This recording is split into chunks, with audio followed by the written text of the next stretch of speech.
A Desayunos Informales, a Rodolfo Fattoruso, docente y editor, y a Esteban Valenti, publicista. Buenos días, gracias por venir. ¿Cómo andan? Hola, ¿qué tal? ¿Todo bien? Bien. Bueno, comencemos. Se puede decir todo bien, ¿no? Viendo esto. Hay uno con cara de preocupado y otro con cara sonriente. Sí, sí, sí, están como... Lo que pasa es que uno piensa en política internacional y otro piensa en política nacional. Política nacional debe estar contento, yo estoy mortificado. Bien, vamos a... ¿Qué empezamos? ¿Con la mala o la buena? ¿La cara mala o la cara buena? Como quieras. Siempre decimos la noticia mala o buena, pero Valenti que lo noto con cara preocupado. ¿Cómo analizamos esta semana de Donald Trump? Yo voy a empezar por decir que ojalá todo lo que yo prevea y diga hoy no se cumpla. Debe ser de los deseos más profundos que he tenido en mi vida. Yo creo que no es un problema de Estados Unidos, este es un problema mundial y que nunca el mundo estuvo en una situación de este tipo a partir de la Segunda Guerra Mundial. Todos los que preveían que iba a haber dos situaciones, una que iba a haber incertidumbre, ¿ustedes se acuerdan? Bueno, se la sacaron de golpe, ¿no? Porque en una semana hizo más de lo que había prometido. Y segundo, esa idea de que en los Estados Unidos tiene un sistema de equilibrios, ese sistema de equilibrios está empezando a funcionar desesperadamente, a ritmo violento, con la renuncia de decenas de funcionarios del Departamento de Estado profesionales, con la reacción de los fiscales de Estados Unidos de muchos estados, con una situación de una gravedad extrema. Y la gravedad se puede mirar de diferentes ángulos. Uno es, bueno, lo más notorio, ¿no? Ahora, lo último es este decreto que además es absolutamente demagógico, además, con casi todas las cosas medias nazis, y por primera vez el término de nazi lo vi en los carteles en los aeropuertos,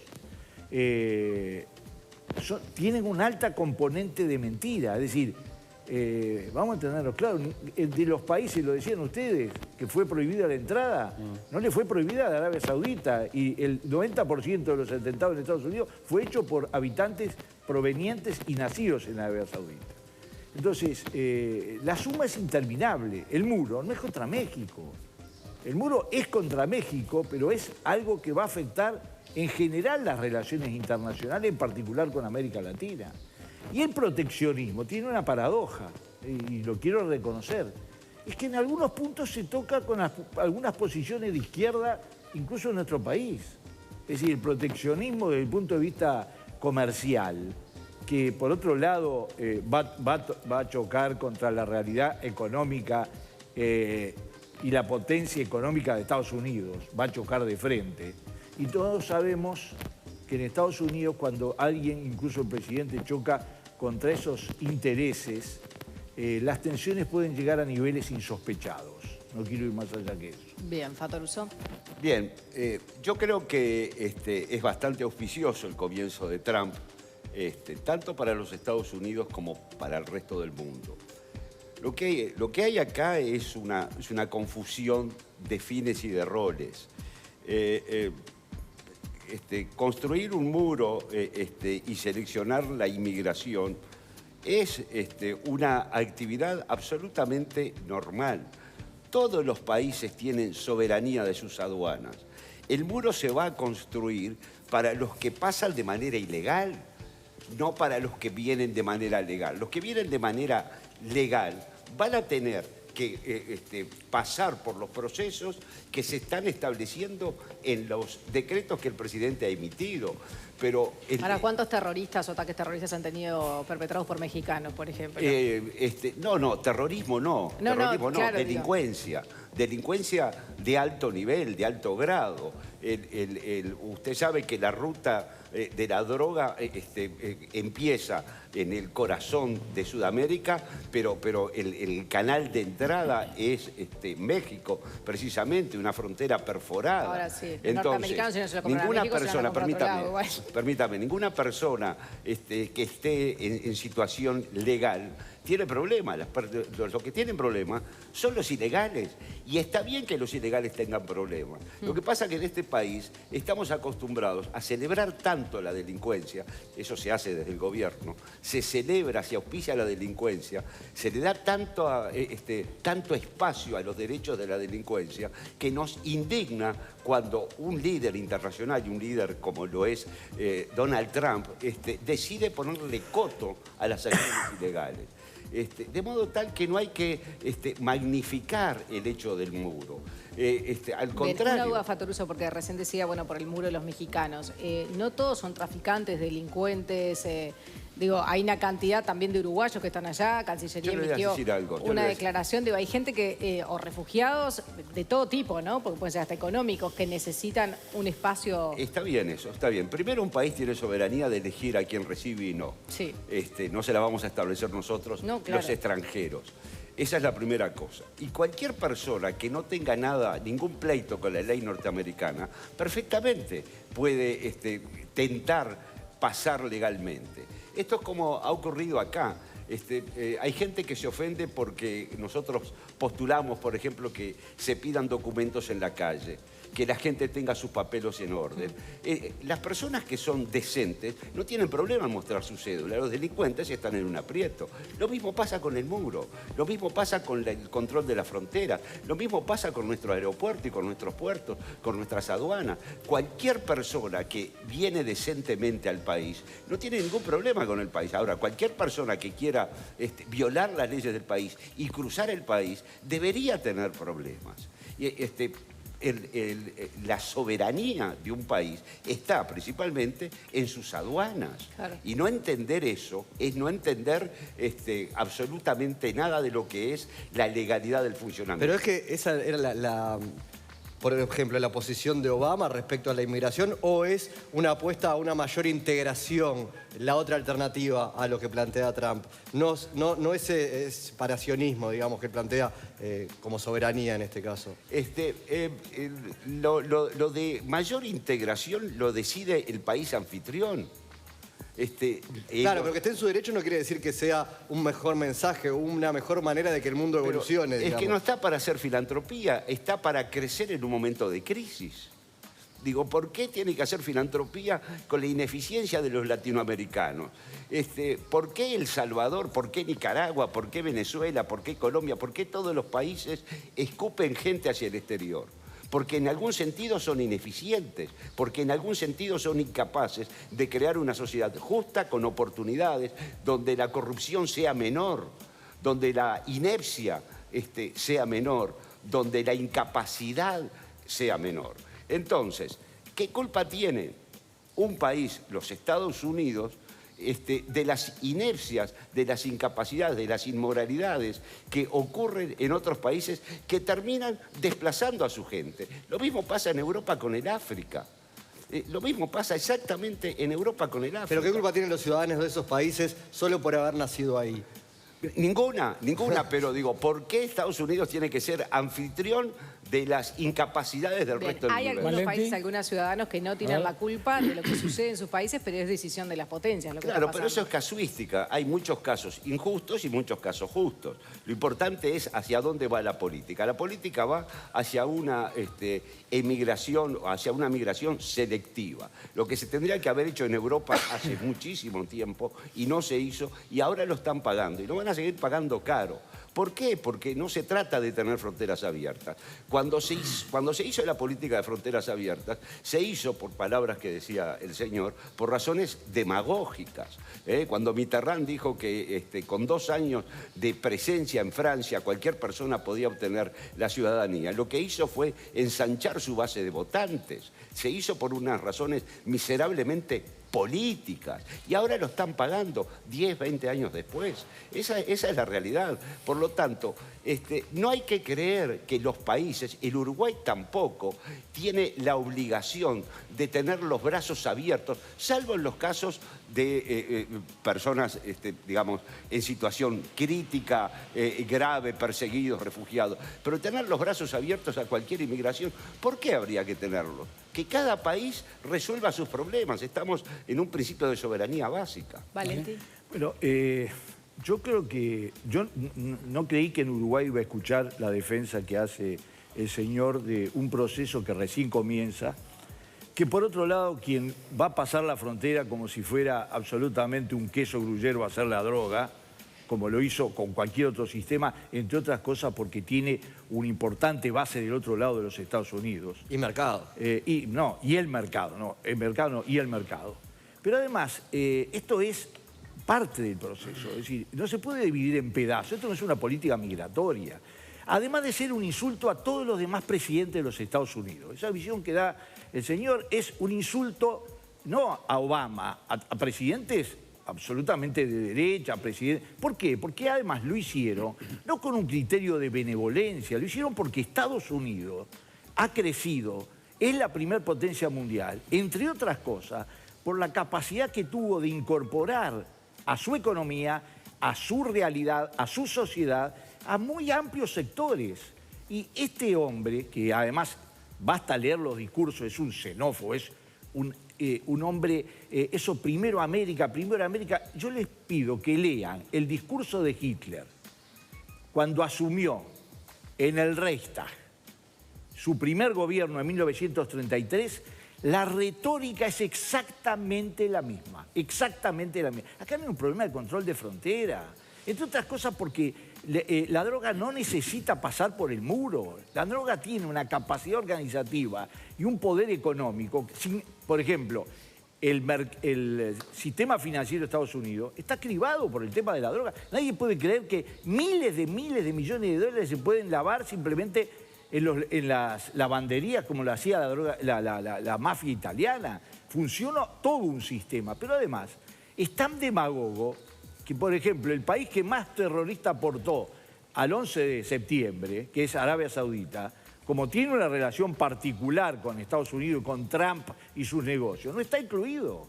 Están incluidos otros países, algunos países que fueron además destruidos por Estados Unidos. Ahora, el problema es que a eso se agrega el proteccionismo, a eso se agrega esta ley última de control que va a explotar por todos lados, no solo por las tradiciones, sino por la constitucionalidad norteamericana. A eso se agrega que es el presidente que ganó las elecciones con menos votos como porcentaje de toda la historia de los Estados Unidos. Perdió por 3 millones de votos. ¿Ustedes sabían, por ejemplo, que un delegado al colegio electoral en algunos estados se paga 200.000 votos y en otros se paga 600.000 votos? No se va a cambiar. Pero el sistema electoral era así para todas las reglas. Está bien, pero ahora está explotando un hecho, y es que es el presidente con el menor nivel de aprobación y la resistencia que va a haber, por suerte, la resistencia que va a haber en Estados Unidos y en el mundo, porque el problema no es cuánto a naranja más o menos vamos a vender nosotros o los limones menos que va a vender Argentina. El problema es que todo el diseño de Trump está basado en un mecanismo que ni siquiera a la economía globalizada, que Estados Unidos fue su principal beneficiario, le va a servir. Y va a entrar en una crisis, desde el punto de vista de su capacidad, que ustedes la van a ver, diplomática, política, interna, etc. Yo espero que efectivamente se profundice eso, porque en realidad, si no, lo que vamos es hacia un mundo, no de incertidumbre, sino a un mundo de certidumbres extraordinariamente antidemocráticas. Ahora, Esteban, ¿no te parece con respecto a eso que hay una especie de doble discurso de algunos que se fijan en el proteccionismo de Trump, pero no se fijan en el proteccionismo de otros? Yo estoy de otro acuerdo. palo. O en el caso del muro. México tiene un muro, un tejido en su frontera con Guatemala. Sí, pero yo estoy totalmente de acuerdo que acá no se trata... Los muros se han demostrado, y díjenmelo a mí, que yo fui defensor de muros y sé hasta qué punto son un fracaso total. Por el muro de Berlín. Absolutamente. Los muros han demostrado que no sirven. Pero además, el tema es que ¿quién festeja todas estas cosas en el mundo? En Europa lo festejan los neonazis, la ultraderecha. Hicieron una conferencia en Alemania. ¿Quién? Todos los partidos de ultraderecha. Las dos veces que mencionaste a Hitler y nazis, Rodolfo decía que no con la cabeza. No, claro, porque es una injusticia, pero digo, no me extraña, digo, el señor Valenti defendió la construcción del muro de Berlín y lloró cuando se destruyó el muro de Berlín. No, eso no es cierto. Estaba eso no es cierto. Eso lo inventaste vos. Lágrimas totales. No, eso lo inventaste vos. ¿Ya te habías cambiado de partido? No, ya tenía un sentido crítico absolutamente desarrollado y me permitió analizar todos los errores cometidos. Pero bueno, menos mal que no tuviste esa... Pero en el 89 ya lo habías superado, pero celebraste la creación del muro de Berlín. Sí, lo reconozco. Y fue un gran fracaso. Pero no es que haya sido un fracaso, fue un campo de muerte. Ahí mataban a la gente cuando se quería ir. Acá lo que hace Trump es no dejarlos entrar. ¿Y tú crees que si encuentran uno saltando lo van a felicitar? Perdón. En la Unión Soviética, en la Alemania comunista que vos defendiste, en Cuba a la gente la encarcelaban por querer irse. En los Estados Unidos simplemente a ciertas personas no las dejan entrar. Hay una pequeña diferencia. ¿Por qué Trump no es nazi, no es Hitler? Pero es que no lo es porque es resultado de una política tradicional de los Estados Unidos que siempre ha sido selectiva. Porque es correcto, los Estados Unidos creció, es un país que ha sido playa de inmigrantes. Durante todo el siglo XIX y parte del siglo XX, Estados Unidos recibió cerca de 55, 60 millones de inmigrantes. ¿Pero qué inmigrantes? Principalmente europeos. Una inmigración virtuosa. ¿Por qué virtuosa? Porque eran personas que venían con hábitos de trabajo, con principios que regulaban sus relaciones intersubjetivas de una determinada manera y contribuyeron a enriquecer la civilización. Pero las personas que vienen con la impronta del delito, con la impronta de la corrupción... Ahora, pero Trump elige los países porque tienen mayoría musulmana, por ejemplo. ¿Eso significa necesariamente la impronta del delito o de la corrupción o es un acto de discriminación? No, pero esto es estadístico, esto es injusto, es muy injusto, pero es estadístico. Bueno, eso es importante. Injusto, pero es estadístico. Digo, la mayoría de los peores atentados que han habido en los últimos 20 años han sido perpetrados por personas musulmanas radicales. Yo, que enseño historia de las religiones y que respeto muchísimo al Islam desde el punto de vista de sus principios, te puedo decir que una cosa es la religión islámica vivida con un sentido pacífico y respetuoso, y otra cosa es la interpretación radical que se puede hacer. Ahí pagan justo por pecadores. Bueno, exactamente, pero digo, no hay ningún cristiano, no hay ningún católico que haya puesto una bomba en un kindergarten. Lo hicieron los palestinos, lo hicieron los iraníes. ¿Cuántos católicos de repente entraron con las armas en Estados Unidos igual, no? Eso sí unos pasó. cuantos. Eso sí pasa. Unos Y cuantos. mucho. Hay bastante más muertos por eso que por atentados. ¿Cuál es la migración que en los últimos tiempos se ha afianzado en Estados Unidos desde el punto de vista de un papel creciente en el plano comercial, cultural, económico? La latina. Es notorio que en Estados Unidos, y ha sido promovida porque efectivamente dentro de la distribución interna del trabajo hay determinadas actividades que las cumplen los emigrantes latinos. Los servicios, sobre todo. Los servicios, la recolección del tomate, de la uva, todas esas cosas. Ahora, el problema es que lo peor que podemos hacer en esta primera semana de Trump, que hizo todo lo peor que había anunciado en sus discursos, es mirarlo por separado. Acá no hay un muro, un decreto que se llama el veto, una serie de medidas inconexas. Acá hay toda una visión y una explicación. No sé si ustedes escucharon el jefe de gabinete diciendo que esto se va a ampliar, que esto se va a profundizar. Pero además, ¿qué son? Todos estúpidos los 18 fiscales federales de los Estados Unidos que salen a decir que esto es inconstitucional. ¿Qué es toda la reacción que está teniendo absolutamente la mayoría de la sociedad civil norteamericana?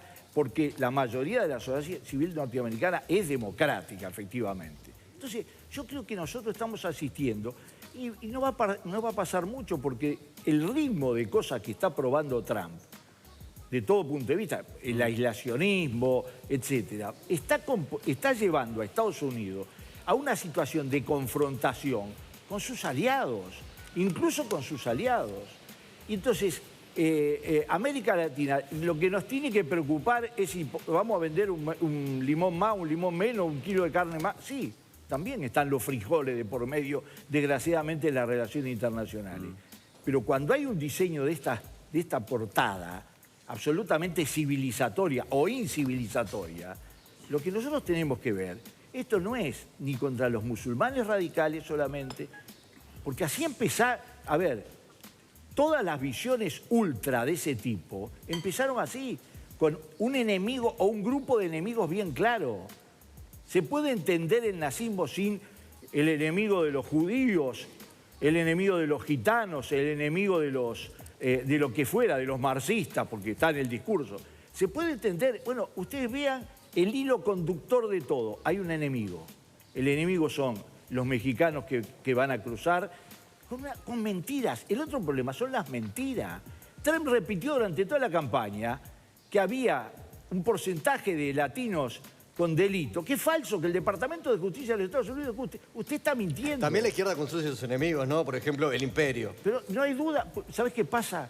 Una cosa además es el discurso ideológico y otra cosa es el discurso concreto. Acá el enemigo son los mexicanos que cruzan el muro o los latinoamericanos que cruzan el muro. Yo digo, vamos a entenderlo claro, durante 2,5 millones de mexicanos fueron deportados durante el gobierno de Obama. Hubo más deportados que... Y sin embargo, la imagen que presenta, ¿cuál es? La de un muro que por otro lado lo van a cribar por todos lados. Lo peor, porque la pobre gente que cruza a pie y se muere en el desierto, esa no va a cruzar. Vean. Pero la organización que tiene que cruzar el muro, el océano, el aire, están distribuyendo la droga y pasando la droga en drones a lo largo de la frontera de los Estados Unidos, por arriba de los muros. Bien, Entonces, Fato no va a Russo, cambiar para nada. cerrar, lo que sí se ha ganado Trump con todo esto, digo, va a tener que ahondar aún más en la seguridad, pues una cantidad de enemigos. Yo creo que hablando de enemigos, ¿quiénes son los enemigos? Los enemigos es el desorden, los enemigos es la inmoralidad en el sistema político, los enemigos son la delincuencia, los enemigos son la inseguridad. Esos son los enemigos no solamente de Trump y de los Estados Unidos, son los enemigos de toda sociedad civilizada, son los enemigos de los ingleses, son los enemigos de los europeos, son los enemigos de toda civilización que pretenda organizarse en paz. Cuando nosotros somos muelle con la delincuencia, somos muelle con la corrupción, somos muelles con la ineptitud, somos muelles con la inmoralidad y convivimos con ella como si conviviéramos con una mascota, nos resulta normal y hasta simpático tener gobernantes que sean delincuentes, tener gobernantes que sean inmorales, tener gobernantes que sean ineptos, tener delincuentes en las calles, nos parece de lo más bomba, de lo más simpático. Es lógico que cuando aparezca un gobernante que dice, señores, ahora vamos a restablecer el orden en la sociedad. Y eso fue lo que dijo Trump en la campaña y es lo que está haciendo en su gestión de gobierno. Que haya manifestaciones es cierto, pero la principal manifestación de todas en una sociedad democrática es que la gente votó y eligió a Trump. Y eligió a Trump no con cualquier discurso, con este discurso, el discurso del orden, de la moralidad, del sentido del respeto. Bien, Fato Russo, Valenti, muchísimas gracias por Muchas acompañarnos. Muy amable por venir. Gracias. Vamos a repasar hasta ahora los principales títulos.